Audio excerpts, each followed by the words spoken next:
Hi, and welcome once again to Ivy English. I'm Karen. And I'm Chris Gorski. Today is March 25th, and we're on page 60 of your magazines. Today we're going to hear part one of a two-part article about what has become a very famous Japanese art. That's right. So first of all, we're talking about the art of kintsugi, which, as we'll learn, is about embracing imperfection, about kind of taking things that are not perfect and recognizing the beauty in them. Although I think even in that phrase, we have an interesting juxtaposition. So we have an interesting contrast here. So finding beauty is in imperfection, as if imperfect things can't be beautiful. But I think that the overall message we're going to hear today is a really interesting one.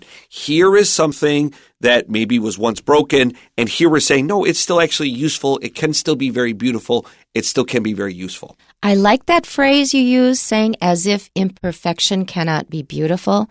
We are learning now with AI that we actually love imperfection because when AI is too tidy and perfect, we feel really uncomfortable. It feels very mechanical. We cannot relate to it. You have a very interesting point here. I agree, because one thing I always point out in AI when I talk to younger people about it is that there's a certain standard of beauty set in that. And the people in AI, if you don't calculate it to have certain imperfections, they're very, I would say, traditionally very attractive looking figures. However, they're all the same. It's all the same. It's That's right. It's the uncanny valley where it's like, this is so close to real that it kind of freaks you out. Right. But at the same time, it's also samey and boring because it's all the same. That's been the problem with AI in general up till now. It's going to get better, but so far it is so predictable and bland and boring. All right. So keep in mind that, just like Chris said, like as if imperfection cannot be viewed as beautiful, imperfection is a lot of the beauty in this life. I think so. All right, let's get to our article. In a world where broken things are often looked upon as worthless, the Japanese art of kintsugi offers a unique perspective. The word kintsugi is a combination of the Japanese words kin for gold and tsugi for joining. It is a technique of using lacquer mixed with powdered gold, silver, or platinum to repair broken pieces of pottery. The practice of kintsugi began in the late 15th century during the reign of Shogun Ashikaga Yoshimasa. It is said that the shogun sent a damaged Chinese tea bowl back to China for repairs. When it was returned, the shogun found that metal staples were used to fix the cracks, a common method in China back then. Disappointed, Yoshimasa felt that the additions made the bowl unattractive. This reportedly led Japanese artisans at that time to develop kintsugi, a more aesthetically pleasing way to repair broken pottery. Kintsugi is a technique that requires patience and care. It starts with removing residue and cleaning. Then the edges are gently scraped to create grooves in the seams. After the pieces are scraped, they are ready to be pieced together with an adhesive made with wheat flour, water, and raw lacquer. It is important to set them in place and leave them to dry completely. Once the pieces are secure, the cracks can be filled with a layer of lacquer mixed with powdered gold. This layer creates golden veins across the pottery's surface, making the previous damage more noticeable. Kintsugi doesn't attempt to hide imperfections, but rather emphasizes them. It is thought that these streaks of gold are part of the object's history, giving them an identity all its own. This makes me think of a phrase we use in English now, especially in recent years. It's own it. Because a lot of times we have some kind of an imperfection that we try hard to hide. Say a woman has very bushy eyebrows, so she's constantly having them plucked and shaped. And so somebody might tell her, just own it. Let your eyebrows grow out naturally and just let that be part of who you are and be comfortable with it. I agree with this. And I think of it from a male perspective as well, because I will see men often share pictures of themselves. They're balding. It's very clear that in 10 years they're going to be mostly bald, and they're trying to retain onto the amount of hair that they have. And so many times it's like, bro, just shave it. A shaved head guy looks much more confident than the guy grasping to the comb over so hard. Many men today, at least of my generation, if they're losing their hair, they're shaving it now and not waiting for it to fall off. And I want to say, at least from my perspective, 80% of the time, 90% of the time, these guys look better once they get a little tan on their head. They have a more even skin tone. And I agree. Just own it. Your imperfections help make you who you are. I'm going to give a different perspective. I don't like the comb-overs either because you can see they are trying too hard. And also, all you need is a little wisp of wind and it's blowing all over the place. However, if you have pattern baldness, that means that you're bald on the top, but you've got some hair on the side. So don't try to grow out that hair on the side and comb it over. Just have a regular haircut at a barber's that leaves the bald spot at the top and then trims the rest of the hairs. And that looks fine to me. I have to say, honestly, I don't like shaved heads. I'm put off by them. I just don't. But if they have some hair on the side, I prefer that. That's I wonder too what many women feel about this too, because I know at least from a male's perspective, most of the guys are like, just shave it. There's a certain manliness to a shaved head that I think many men appreciate. I don't know how women feel about it, but at least from like an athlete's perspective, from a general man's perspective, we're like, okay, well, no hair. Long hair is awesome. No hair is also awesome. Okay. From this woman's perspective, I just don't really like shaved heads because I think you are also trying too hard. Leave us a comment. I want to hear your voices on this. It's like you are shaving your head in order to hide your baldness. That is almost as bad as a comb over. If you just let it grow naturally, I'm fine with it. It's more attractive to me. The debate continues. The debate continues. Let's go back to the beginning. Our title again, Embracing Imperfection with the Healing Art of Kintsugi. So this is a really, I think, fundamental issue that we will have a lot of conversations about, I think, in the coming years, especially with the coming of AI. We're going to find out just how much we do love our imperfection and embrace it. Okay, our first sentence. In a world where broken things are often looked upon as worthless, the Japanese art of kintsugi offers a unique perspective. Now, I have some reactions to this, a number of different reactions. First is, I've read about kintsugi so many times, I'm thinking, oh, here we go again. However, using kintsugi to lead into a conversation about imperfection, I find very interesting, and we're not done with that conversation. So another thing that occurred to me this time is very often, because we now get things so cheaply, when they're a little broken, what do? I don't know. What would we do? Usually we throw them out and get a new one. Oh, just, okay. Yeah, that's actually what I was thinking you were going to say, but I thought you were going a different direction. Some other direction, but that is just so typical now. It's much cheaper to buy a new one and they don't repair them. Let's give an example of earpods. Yeah, or AirPods. Yeah. Right. They don't repair them. You give them to them, they will charge you for a new set and give you a new set. Yeah, it's so all of these Apple devices that have one little thing wrong with them or the battery has run out, you can't repair them, you have to throw them out. All that waste, that's making us think things need to be made to be repairable. I agree. Okay, the next sentence. The word kintsugi is a combination of the Japanese words kin for gold and tsugi for joining. The kin is, of course, Chinese jin. And gold, it means gold, but it can also mean any metal. And tsugi is part of the word for to continue. So that's why it's joining. It's 继续的继. It is a technique for using lacquer mixed with powdered gold, silver, or platinum to repair broken pieces of pottery. That is a really clear, straightforward sentence. I agree. And lacquer is a very nice word. Lacquer is made from tree sap. You paint over pieces of wood to help protect them from oil, from water damage, from warping.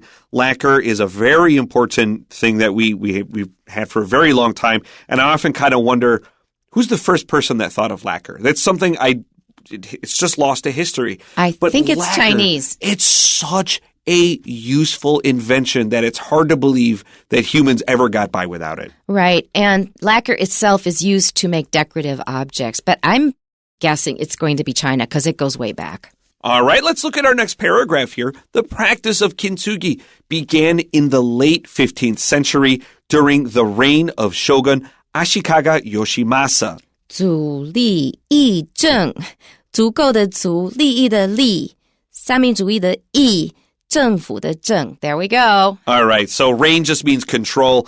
And so this is during the shogun. This is during the military leader's control during the 15th century. And shogun is 将军. It is said that the shogun sent a damaged Chinese tea bowl back to China for repairs. And that, for me, conjures up a lot of interesting imagery. I'm thinking of Japan, who has now reached a fairly high level of culture, mostly borrowed from China, because it did not have that kind of sophisticated culture before their contact with China, mostly through Korea. And I'm thinking of, oh yeah, we better send it back to the manufacturer, which is back in China. That's right. So we're talking in an era where we're handing this off. There's organized mail systems, but not like today.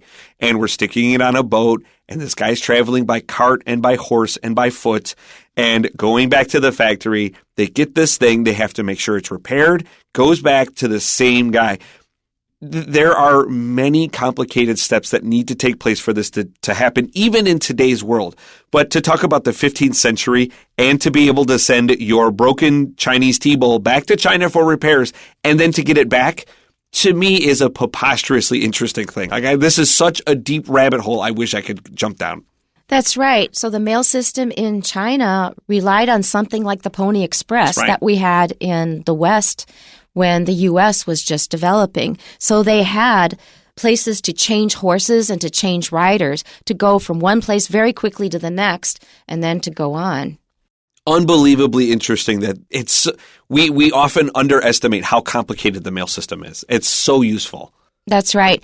But one thing is, I've been reading a lot of old Chinese books, and I'm always amazed at all the things they already did very well back then. Let's go to our next sentence. When it was returned, the shogun found that metal staples were used to fix the cracks, a common method in China back then.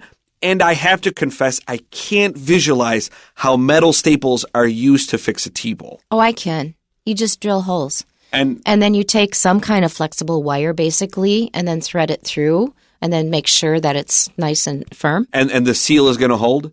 Well, at least we'll hold the two sides together. So, but as a cup. They may actually do what they did in China. They kind of treat the edges so that they come together more firmly and more closely, and then put the staple in so they stay together. I can imagine it. This is a tough one for me, but I'm happy that you can explain it to me better, because I was just like, I don't see how this works properly. Yeah, so you put the holes in there, and then the staple's holding them together, and the staple will stay in place. Wow, very good. So let's see how our friend Shogun Yoshimasa feels. And he says, disappointed. Yeah. Yoshimasa felt that the additions made the bowl unattractive, which, okay. Totally agree. All right, sure. So they thought, well, it's functional. And like we said, Chinese tend to be very, very functional, practical. If it works, fine. This is such an interesting thing. So here we have this fancy pants guy with his Chinese tea bowl that broke, and he's willing to pay for the mail system to have it reported, sent back. He gets his cup back and these staples, I don't know. I got it back, but it doesn't look for it. It's like, is there something we can do better? And so isn't this a little bit of the cultural reflecting upon itself? Yeah. The Japanese are very concerned with the aesthetic of it. Right. Chinese people are extremely practical. I think there's value in both. It all depends on which side of the aisle you fall on. If you go too far in either direction, you'll often be disappointed. But if you can combine them, you can come up with something good, which is what they did. I agree. And let's see here. This reportedly led Japanese artisans at that time to develop kintsugi, a more aesthetically pleasing way to repair broken pottery. So pottery was very expensive and extremely valuable. It was often very intricately decorated. It wasn't something where you just say it broke, let's go to Carrefour and get another one. That just didn't happen. It was very difficult to get, very expensive. So you would do whatever you could to repair it. And you thought, well, I don't want it to be so ugly. So an artisan, just in case we're unclear what this is like an artist, but they focus on crafting functional objects with practical purposes. They'll look beautiful, but there's a big focus on functionality. They're somewhere in between, like a carpenter, someone who builds just very functional things, tables, closets, drawers.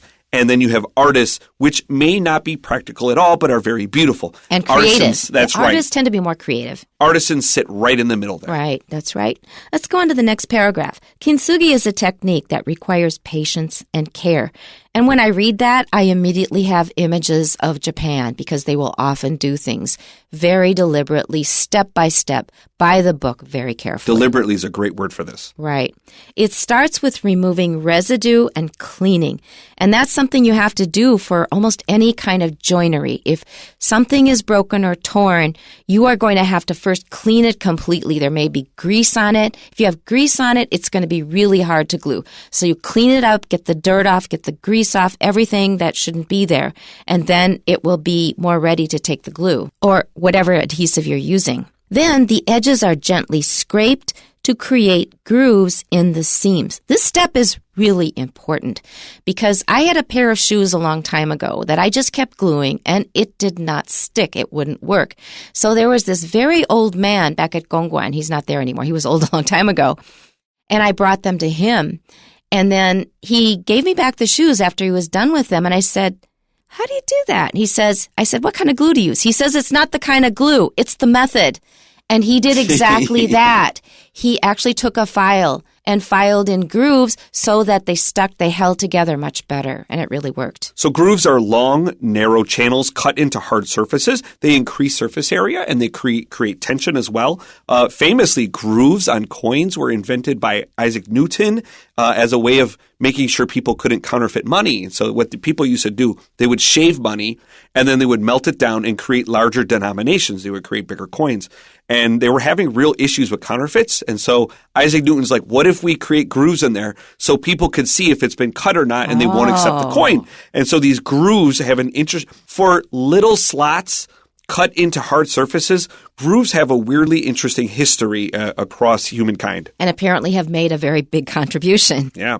After the pieces are scraped, they are ready to be pieced together with an adhesive made with wheat flour, water, and raw lacquer. Okay, again, so lacquer is made from tree sap, and that helps protect the material. Adhesive just means glue, but they are technically a little bit different here. Okay, I think adhesive is a more general term. It is important to set them in place and leave them to dry completely. And that's true of any kind of a gluing or repair job.